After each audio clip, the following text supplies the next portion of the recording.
C'est bien, donc on lit 2 Pierre chapitre 1 et à partir du verset 19. Je commence la lecture. Et nous tenons pour d'autant plus certaine la parole prophétique à laquelle vous faites bien de prêter attention, comme à une lampe qui brille dans un lieu obscur, jusqu'à ce que le jour vienne apparaître et que l'étoile du matin se lève dans vos cœurs, sachant tout d'abord vous-même qu'aucune prophétie de l'Écriture ne peut être un objet d'interprétation particulière.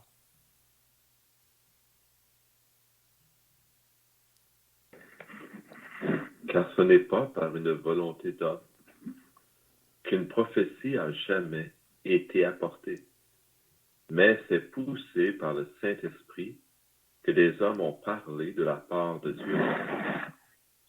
Il y a eu parmi le peuple de faux prophètes, et il y aura de même parmi vous de faux docteurs qui introduiront des sectes pernicieuses et qui, reniant le maître qui les a rachetés, attireront sur eux une ruine soudaine. Plusieurs les suivront dans leur dissolution, et la voix de la vérité sera calomniée à cause d'eux. Par cupidité, ils trafiqueront de vous au moyen de paroles trompeuses. Eux que menace depuis longtemps la condamnation et dans la ruine ne sommeillent point. Car si Dieu n'a pas épargné les anges qui ont péché, mais il les a précipités dans les abîmes des ténèbres et les réserve pour le jugement, s'il n'a pas épargné l'ancien monde, mais s'il a sauvé Noé, lui, huitième, ce prédicateur de la justice, lorsqu'il fit venir le déluge sur un monde d'impies.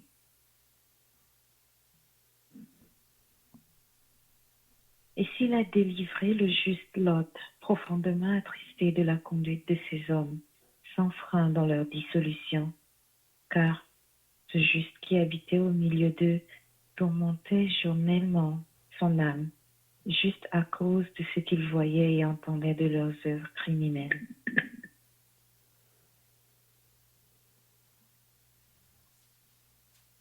Le Seigneur sait délivrer de l'épreuve les hommes pieux et réserver les injustes pour être punis au jour du jugement. Ceux surtout qui vont après la chair dans un désir d'impureté et qui méprisent l'autorité. Audacieux et arrogants, ils ne craignent pas d'injurier les gloires. Amen. Donc, si vous étiez là la semaine passée, on avait regardé Pierre dans sa deuxième épître qui nous faisait bien comprendre que la raison pourquoi que lui a cru ou qu'il est vraiment dans une certitude ou une assurance avec aucune confusion dans ses pensées. Vous savez que nous vivons dans un monde aujourd'hui où il y a beaucoup de confusion quand ça vient aux choses de la parole de Dieu. Puis une des raisons, souvent, c'est parce que nous croyons que la parole de Dieu n'est pas complète. Parce qu'on croit qu'il y a encore des choses à y être ajoutées. Donc c'est pour cela que beaucoup se lèvent, puis ils prétendent de parler de la part de Dieu en disant qu'ils ont eu d'autres révélations. Mais si on écoute ces personnes-là, on voit qu'ils vont en dehors de la parole de Dieu. Souvent, c'est soit qu'ils ajoutent ou qu'ils enlèvent de la parole de Dieu. Mais Pierre, dans sa deuxième épître, il veut affermir ses croyants à qui il écrit. Puis on peut voir qu'il nous a déjà parlé probablement de ces choses-là, C'est ça qu'on avait vu la semaine passée, là. Mais il veut leur rappeler ces choses-là. Il veut qu'ils soient affermis dans la vérité afin de pouvoir discerner le vrai d'avec le faux. Donc, Pierre disait au verset 15, « Mais j'aurai soin qu'après mon départ, vous puissiez toujours vous souvenir de ces choses. » Puis là, il nous avait fait comprendre que ce n'est pas en effet en suivant des fables habilement conçues que nous vous avons fait connaître la puissance et l'avènement de notre Seigneur Jésus-Christ. Mais Pierre disait, mais c'est comme ayant vu sa majesté. Donc Pierre et les autres apôtres sont témoins, des témoins vraiment oculaires qu'ils ont vu le Seigneur Jésus-Christ, mais aussi on sait que Pierre, Jean et Jacques, quand ils étaient sur la montagne de transfiguration, dans Matthieu 17, ils ont vu vraiment le Seigneur Jésus dans la gloire. Ils ont vu vraiment, ils ont eu une vision, si on peut dire, du royaume qui va venir plus tard. Ils ont vu le Seigneur. Donc Pierre pouvait dire ici qu'il a vu, puis il y a une autre chose qu'il peut dire, j'ai entendu. Puis on voit aussi par la suite qu'il va dire, c'est qu'il a écrit. Puis c'est ça vraiment qui le confirme, si on peut dire là. C'est ça qui peut dire qu'il est certain, qu'il n'y a aucun doute, parce qu'il l'a vu, entendu, puis même Dieu l'a utilisé par le Saint-Esprit pour parler de la part de Dieu. C'est ça qu'on verra ce matin-là. Probablement, vous avez souvent entendu dire des personnes qui vont dire que ce n'est pas la parole de Dieu, ça, c'est seulement la parole des hommes. Hein? Mais vraiment, si on pense que la Bible que nous avons entre nos mains n'est pas la parole de Dieu, donc on va aller dans toutes sortes de philosophies, toutes sortes d'enseignements que le monde peut nous apporter, puis ça amène beaucoup de confusion. Donc ce matin, on commence à partir du verset 20. C'est ça qu'on était rendu la semaine passée, là. Puis c'est là que Pierre va dire, sachant tout d'abord vous-même qu'aucune prophétie de l'Écriture ne peut être un objet d'interprétation particulière. Puis là, il va nous faire comprendre que ce n'est pas par une volonté d'homme qu'une prophétie a jamais été apportée.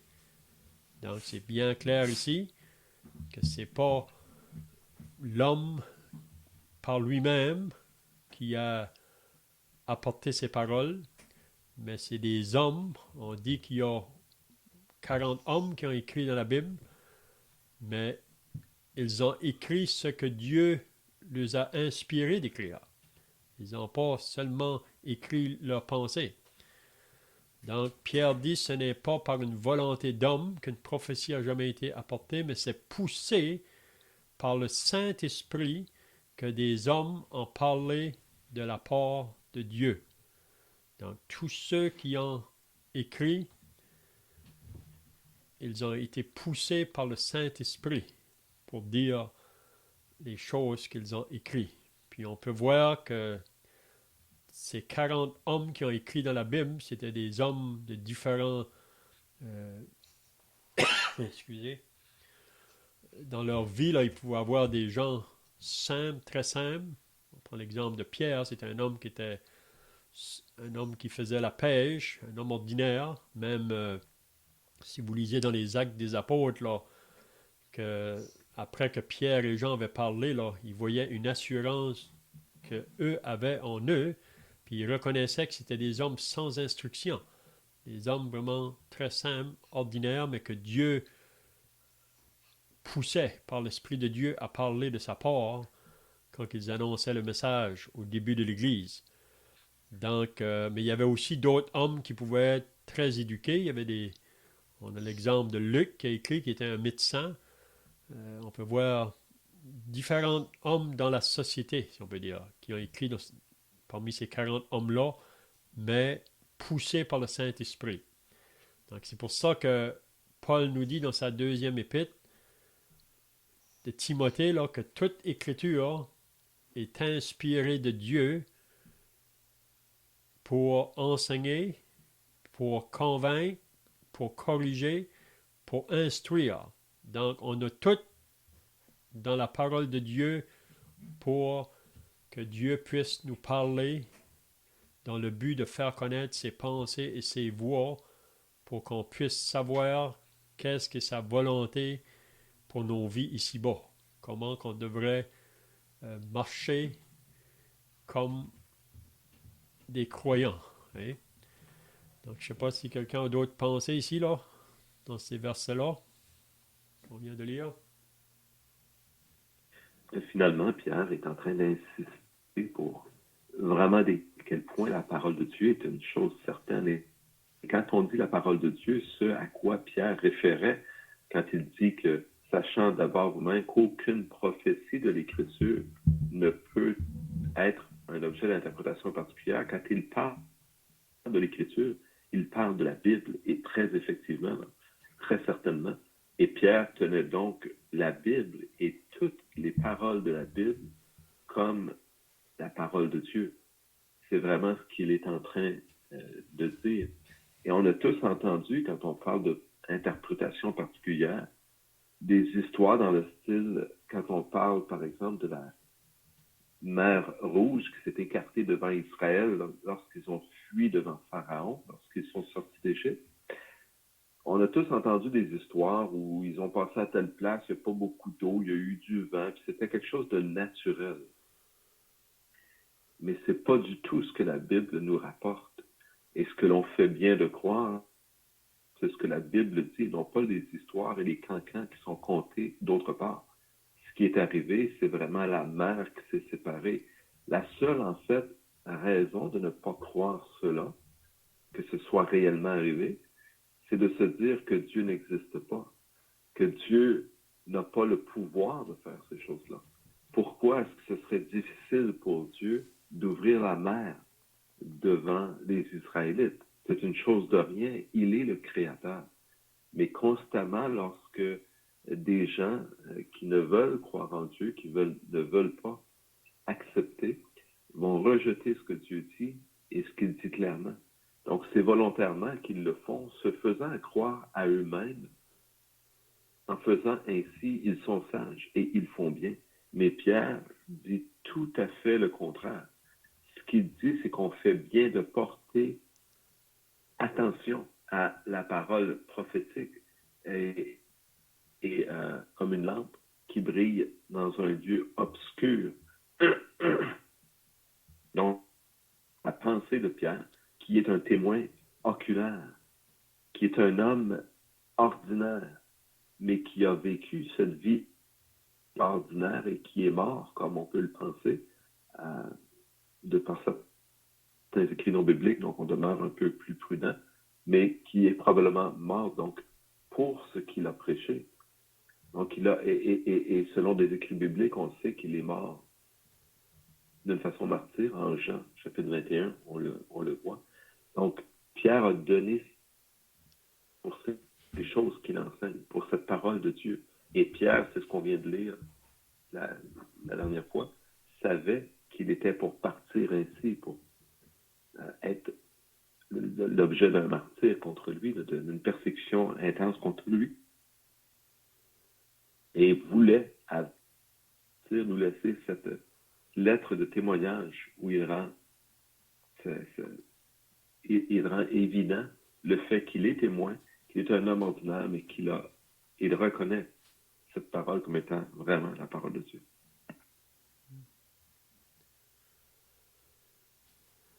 Il y a une autre chose qu'on peut dire qui nous prouve que la parole est complète. C'est vraiment les dernières paroles du livre de l'Apocalypse. Puis c'est pas seulement dans le livre de l'Apocalypse qui nous dit ça.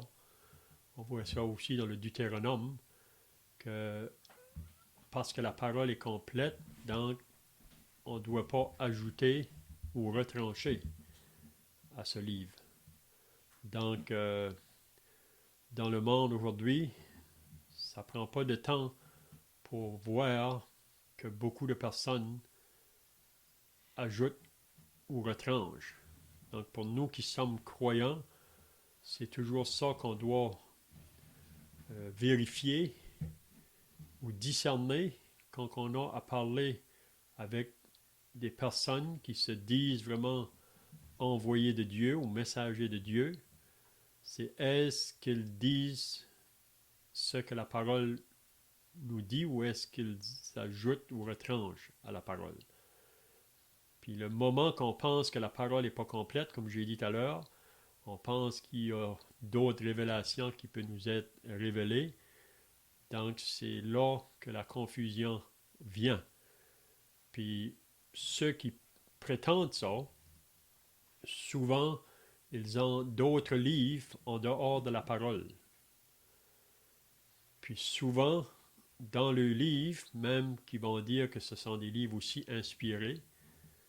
Donc, si la parole de Dieu contredit qu'est-ce qu'ils trouvent dans leur livre, plutôt de dire que c'est la parole de Dieu qui est vraie, puis que c'est leur livre qui est faux, ils vont dire que la Bible est falsifiée ou a été changée. Donc, c'est là vraiment où que l'ennemi là, attaque souvent dans cette confusion-là. Là. Donc, on va commencer au chapitre 2, là, à moins que quelqu'un d'autre ait des pensées là, à ce qu'on a vu jusqu'à maintenant.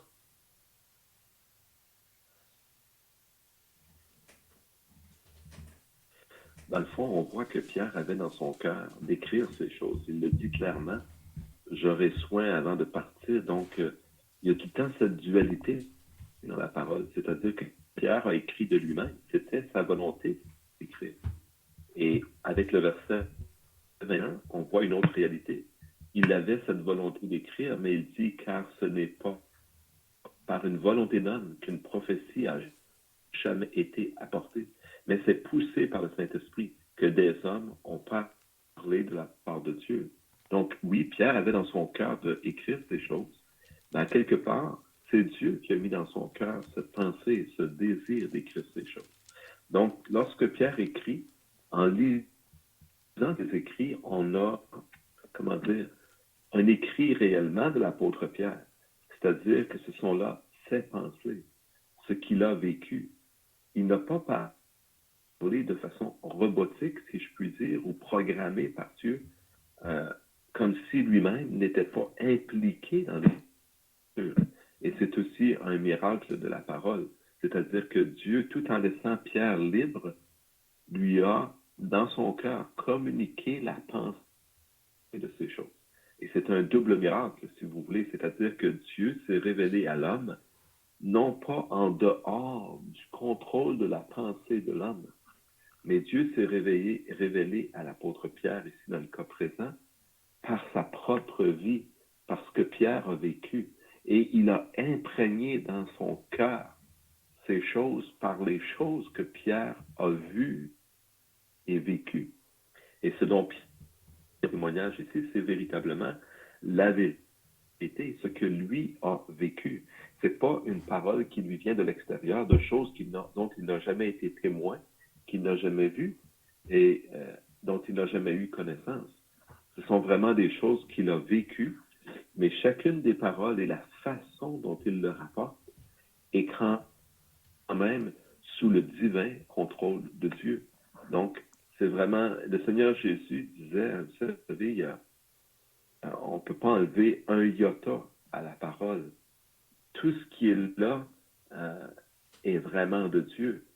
C'est vraiment purement la parole et la pensée de Dieu. Il faut bien comprendre cette réalité des Écritures et encore une fois comprendre la grandeur de Dieu qui a produit ces choses, qui a permis qu'elles arrivent ainsi.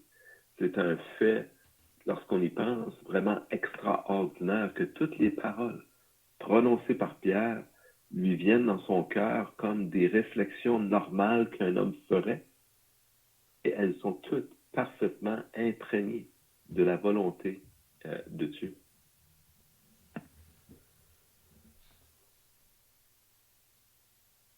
Il y a une autre pensée qui vient dans mes pensées, là. c'est dans le livre de Jude. L'épître de Jude, on va peut-être lire ça avant de commencer notre chapitre 2. Parce que ce que Pierre écrit dans le chapitre 2 de sa deuxième lettre, là, c'est un peu la même pensée que Jude.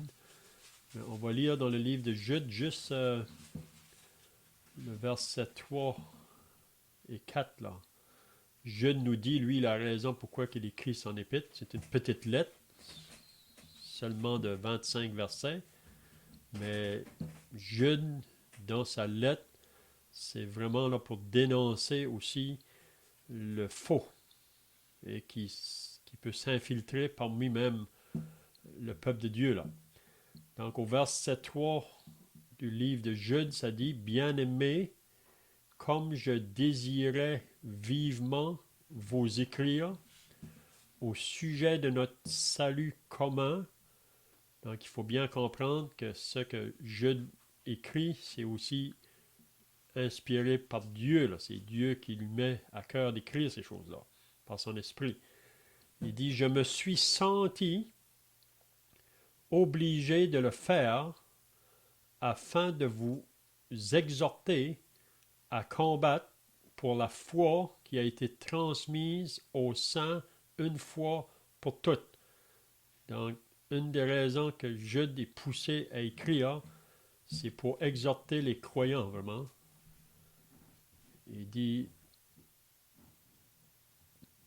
pour les exhorter à combattre pour la foi qui a été transmise aux saints une fois pour toutes. Puis là, il nous dit la raison, car il s'est glissé parmi vous.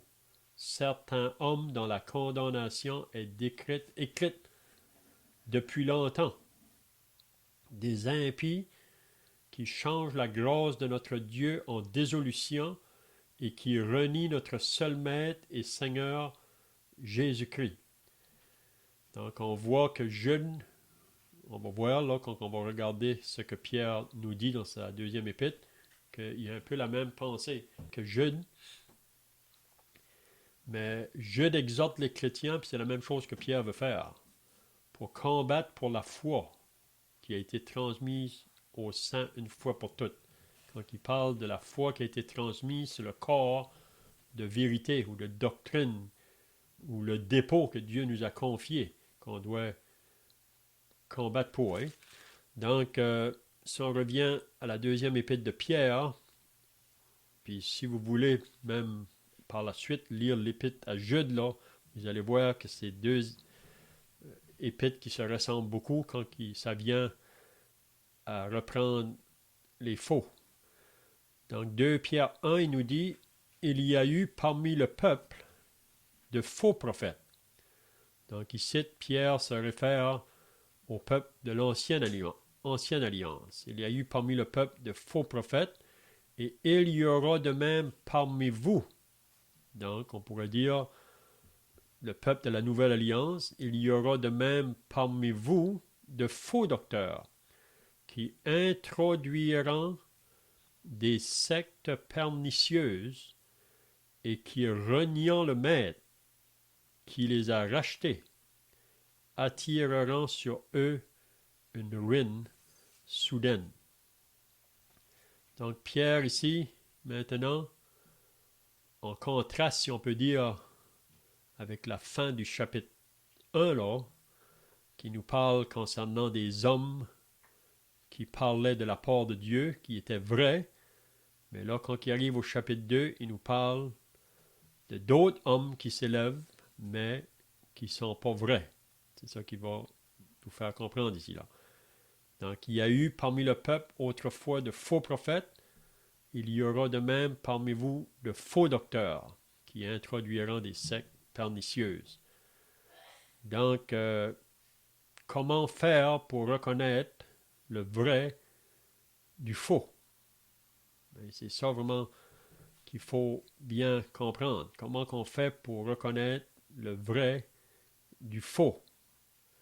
Mais si vous voulez, là, avant d'aller plus loin, on peut lire dans le Deutéronome, au chapitre 18. Deutéronome au chapitre 18. Puis là, Moïse plutôt, qui qui a écrit là, le livre du Deutéronome, au verset 15 jusqu'au verset 22. Il nous parle à propos comment reconnaître le vrai et le faux. Donc le verset 15, il va dire, l'Éternel, ton Dieu, te suscitera du milieu de toi, dans tes frères, un prophète comme moi. Vous l'écouterez. Il répondra ainsi à la demande que tu fis à l'Éternel ton Dieu à Horeb, le jour de l'assemblée, quand tu disais que je n'entende plus la voix de l'Éternel mon Dieu, et que je ne vois plus ce grand feu afin de ne pas mourir. Si quelqu'un veut continuer. L'Éternel me dit, ce qu'ils ont dit est bien. Je leur susciterai du milieu de leurs frères un prophète comme toi.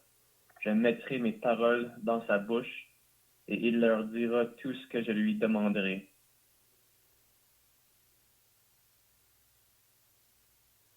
Et si quelqu'un n'écoute pas mes paroles, qu'il dira en mon nom, c'est moi qui lui en demanderai compte. Mais le prophète a l'audace de dire mon nom, une parole que je ne lui aurais point commandé de dire, et qui parlera au nom d'autres dieux. Ce prophète-là sera puni de mort.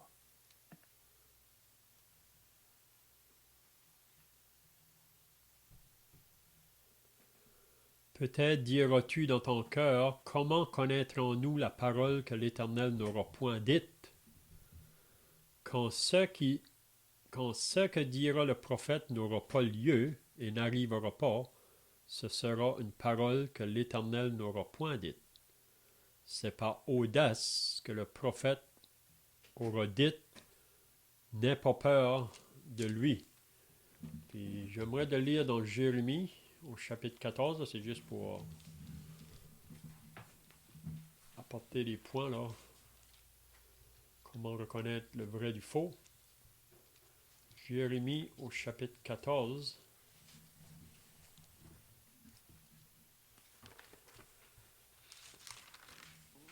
Et on lit à partir du verset 13. Jérémie 14, le verset 13. Il dit, je répondis, ô Seigneur éternel, voici les prophètes leur disent. Donc ici, Jérémie parle des faux vraiment. Vous ne verrez point d'épée. Vous n'aurez point de famine. Donc ces prophètes-là parlent contraire à ce que Jérémie dit. Mais je vous donnerai dans ce lieu une paix assurée. Et l'Éternel me dit, c'est le mensonge que prophétisent en mon nom les prophètes. Je ne les ai point envoyés. Je ne leur ai point donné d'ordre. Je ne leur ai point parlé. Ce sont des visions mensongères, de vaines prédictions, des tromperies de leur cœur qu'ils vous prophétisent. Quelqu'un veut continuer? C'est pourquoi, ainsi parle l'Éternel, sur les prophètes qui prophétisent en mon nom, sans que je les ai envoyés, et qui disent, il n'y aura dans ce pays ni épée, ni famine. Ces prophètes périront par l'épée et par la famine. Et ceux à qui ils prophétisent seront étendus dans les rues de Jérusalem par la famine et par l'épée. Il n'y aura personne pour leur donner la sépulture, ni à eux, ni à leurs femmes, ni à leurs fils, ni à leurs filles. Je répandrai sur eux leur méchanceté. Amen. Donc ici, on peut voir d'après les deux passages qu'on vient de lire là, dans le Deutéronome et ici, puis il y a beaucoup d'autres passages qu'on pourrait lire dans l'Ancien Testament pour nous dire vraiment celui qui est vrai avec celui qui est faux. Même dans Deutéronome, il nous fait comprendre que le prophète qui va parler de la part de Dieu, ce qu'il va annoncer, ça va s'accomplir. Si ça ne s'accomplit pas, donc il est reconnu comme faux. Mais aussi, si on a relis dans Deutéronome 13, il faut faire attention aussi parce que il y a des personnes aujourd'hui qui ont dit des choses, puis qui ne sont pas nécessairement des vraies, puis les choses qu'ils ont dites sont accomplies. C'est ça qu'on lit dans Deutéronome 13. Puis par la suite, qu'est-ce qu'ils font? Ils veulent attirer le peuple vraiment vers d'autres dieux, là. Vraiment, dans leur pensée, c'est vraiment des faux. Mais à la surface, ça peut paraître que ce qu'ils disent, parce que la chose qu'ils ont dit, c'est accompli. Vous savez qu'il y a des prétendus prophètes dans le monde aujourd'hui qui prophétisent des choses, puis les choses parfois arrivent. Puis c'est ça des fois qui amène des confusions. Mais il faut regarder ce qui vient par la suite là, dans la vie de ces hommes-là. Puis on peut voir que souvent, il amène d'autres choses pour détourner les gens vraiment de la vérité. Hein? Donc, je ne sais pas si que vous avez des pensées là à ajouter. En fait, ce qu'on a lu dans Jérémie,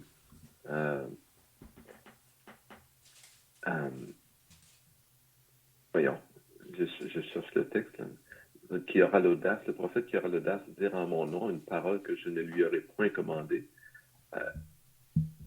et ou qui parlera au nom d'autres dieux. Ce prophète-là sera puni de mort. Je voulais insister sur le fait de parler au nom d'autres dieux. Si on regarde même dans la parole, on voit que les faux prophètes, parce qu'on a des exemples de parole, des faux prophètes ont prophétisé. Et le prophète de Dieu était appelé le prophète de l'Éternel. L'Éternel qui est un nom qui est donné à Dieu, qui fait référence au fait que Dieu n'a ni commencement ni fin de jour. Donc, quand le prophète venait et parlait, il parlait au nom de l'Éternel. Et lorsque le faux prophète venait, il venait et il disait aussi venir et parler de la part de l'Éternel. Donc, comment dissocier la parole entre le vrai et le faux? D'ailleurs, plusieurs de ces livres auxquels faisait référence Léon dans ses commentaires, lorsqu'il disait on a la parole de Dieu qui est la Bible, et souvent il y a d'autres sectes, et c'est ce dont Pierre parle aussi dans les textes qu'on est en train de regarder. Et dans ces autres sectes, on utilise d'autres livres, et lorsque c'est livres en contradiction ou en opposition avec la parole, on dit c'est la parole, c'est la Bible qui est falsifiée. Et c'est une tactique commune, mais vous remarquerez que ces gens disent cela en disant en même temps que la Bible est la parole de Dieu. Ils parlent, comme qui dirait, des deux côtés de la bouche. D'ailleurs, leurs propres écrits sont souvent appuyés, je vais dire, en partie, sur la Bible, sur la parole de Dieu. Donc, ils reprennent en partie les mêmes choses, mais ils viennent les changer. Et ça, différent de ce que l'on voit de la part de Satan depuis le commencement de la création. On sait que Satan, lorsqu'il a parlé à Ève dans le jardin d'Éden, il a repris les paroles de Dieu et les a modifiées, a changé des choses, déclarant que ce que lui disait était la vérité et que ce que Dieu lui-même avait dit n'était pas la vérité. Et c'est de là, bien sûr, que vient la confusion, le maître du mensonge. Jésus, parlant du diable, dit qu'il est menteur et meurtrier. Lorsqu'il parle du mensonge, il parle de son propre cru, parce qu'il est menteur et meurtrier. Donc, juste faire attention au fait qu'effectivement, on peut se présenter et dire parler dans le nom de Dieu, mais on peut dire qu'on parle dans le Dieu de la Bible, et pourtant, on apporte des choses qui peuvent ressembler aussi à la Bible, mais qui sont déformées. Je n'ai pas, moi, le monopole de la vérité. Je ne fais pas référence à, comment dire, des écrits obscurs, des choses cachées, ou à une parole qui aurait été donnée par une révélation spéciale à quelqu'un, à une personne en particulier, que personne d'autre en a eu connaissance. Quand on considère la parole de Dieu, il est question de ce témoignage dont Pierre rend témoignage, mais il n'était pas seul, Pierre, sur la montagne. Il était avec Jean et Jacques. Et la parole, Dieu a attesté de sa parole dans le détail. Et ce peuple juif qui a été rebelle à la parole de Dieu, c'est le peuple que Dieu s'est choisi. Et eux-mêmes qui ont mis à mort les prophètes ont reconnu que ces hommes étaient des prophètes. On voit vraiment comment Dieu a établi de façon claire et profonde, on pourrait détailler beaucoup là-dessus, sa parole et la parole de ces prophètes qui viennent à eux. Et il faut éviter de se laisser détourner par une parole qui serait une fausse parole. Et d'ailleurs, je vais laisser Léon continuer là-dessus, mais c'est, dans l'épître de Pierre, c'est exactement ce qu'on voit. Pierre lui-même insiste sur ces choses qu'on voit ou qu'on va voir.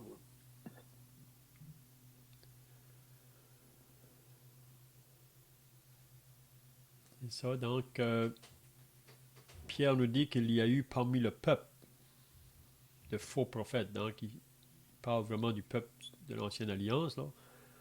Nous, comme croyants associés à l'Église, on sait que le fondement de l'Église, ce sont les apôtres et les prophètes. Puis aujourd'hui, où on va chercher nos ressources, où on va chercher pour nourrir le peuple de Dieu, mais c'est au travers des enseignements des apôtres, puis ce que les prophètes ont annoncé.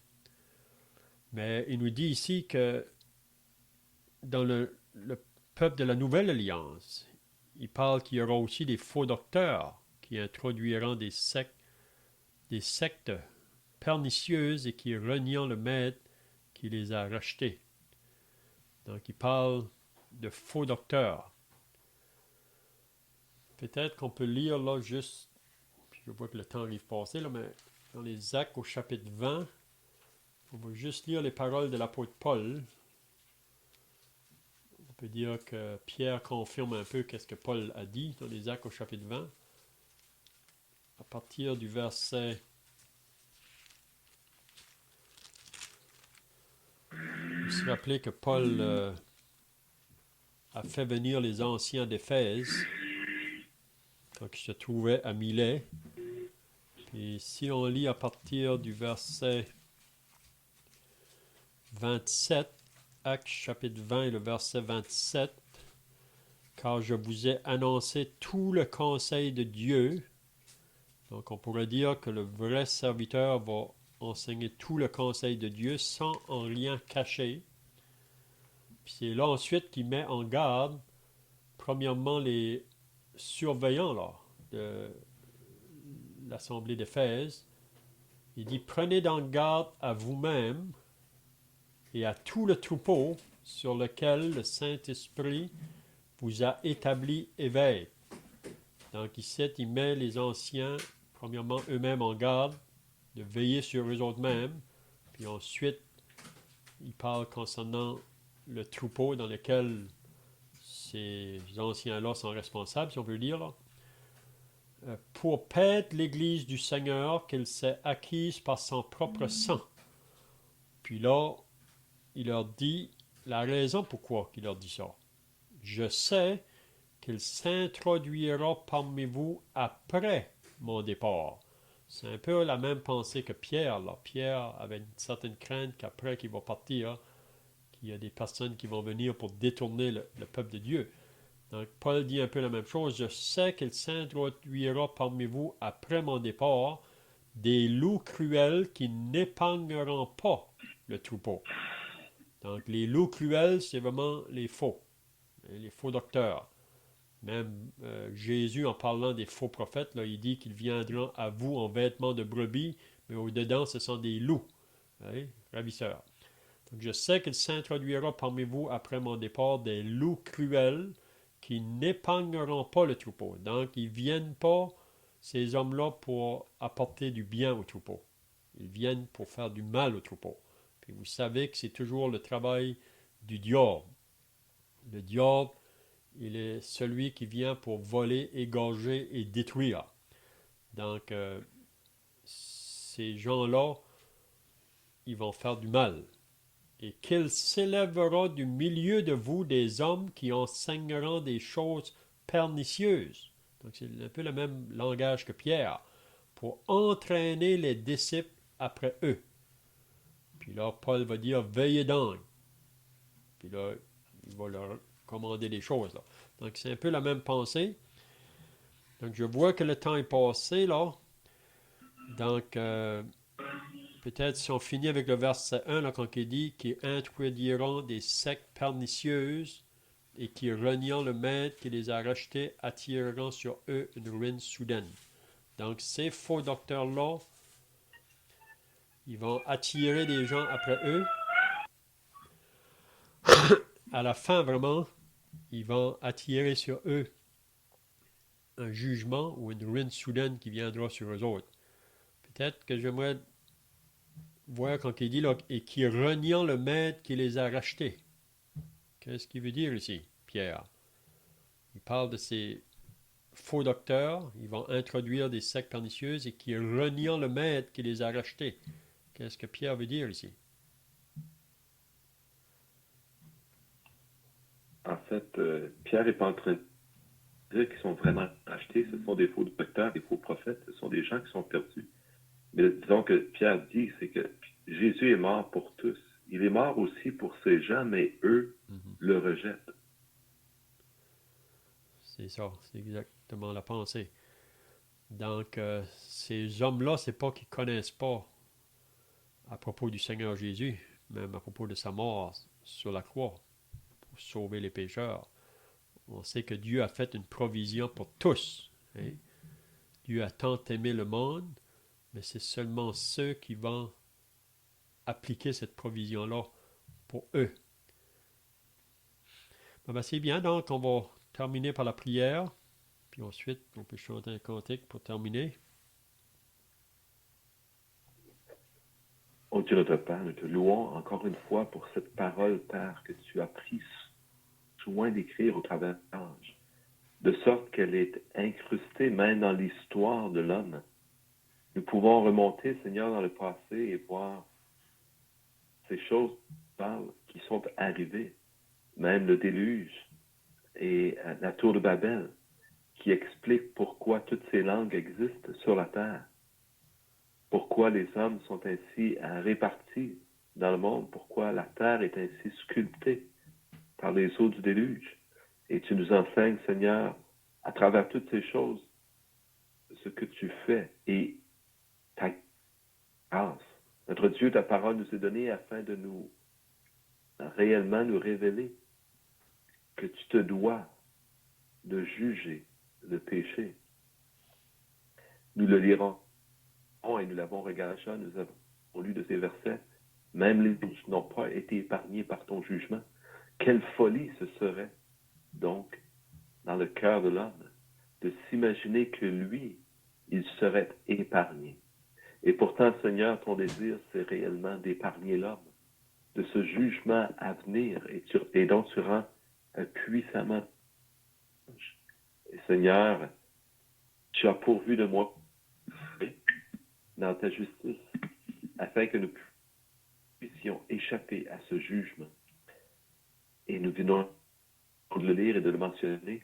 Il renie celui qui est mort pour eux, celui qui a donné sa vie pour eux. Ils ne veulent pas croire dans ta parole, dans ton message. Car ce n'est pas là, Seigneur, la parole qui vient de nous, mais une parole sûre et certaine, une parole véritable qui nous vient de l'Éternel et que tu nous as laissé. Et comme cela a été mentionné, Seigneur, plusieurs de nos frères dans le monde aimeraient avoir cette liberté de lire et d'étudier ta parole comme nous le faisons, et ils en sont empêchés avec violence. Notre Dieu, nous te bénissons de ce que nous avons cette liberté et que nos cœurs soient attachés donc par ta grâce à cette parole véritable qui nous vient de toi, en Jésus-Christ.